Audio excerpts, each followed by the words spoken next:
వివాహేతర సంబంధానికి అడ్డొస్తున్నాడని తండ్రిని చంపేసి ప్రియుడితో సెకండ్ షో సినిమాకి వెళ్లిన కూతురు. ప్రియుడు తల్లితో కలిసి కన్న తండ్రిని చంపిన కూతురు. హైదరాబాద్ కవాడిగూడ ముగ్గుల బస్తీకి చెందిన వడ్లూరి లింగం అనే వ్యక్తి ఒక అపార్ట్మెంట్ లో వాచ్మెన్ గా పనిచేస్తుండగా జీహెచ్ఎంసీలో స్వీపర్ గా పనిచేస్తున్న అతని భార్య శారద, వారి కూతురు మనీషాకి వివాహం జరగగా జావీద్ అనే వ్యక్తితో వివాహేతర సంబంధం ఉందని ఆమెని వదిలేసిన భర్త.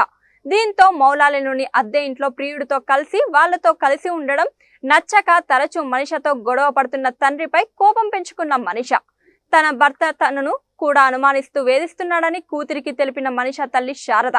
దీంతో ఎలాగైనా తండ్రి అడ్డును తొలగించుకోవాలని అతన్ని హత్య చేయాలని నిర్ణయించుకున్న మనీషా ఈ నెల 5వ తేదీన మనీషా ఇచ్చిన నిద్ర మాత్రలు కళ్ళలో కలిపి భర్తకు ఇచ్చిన శారద అపస్మారక స్థితిలోకి వెళ్లిన తర్వాత లింగం మొహంపై దిండు పెట్టి ఊపిరాడకుండా చేసి చంపేసిన కూతురు మనీషా, ఆమె ప్రియుడు జావీద్, తల్లి శారద.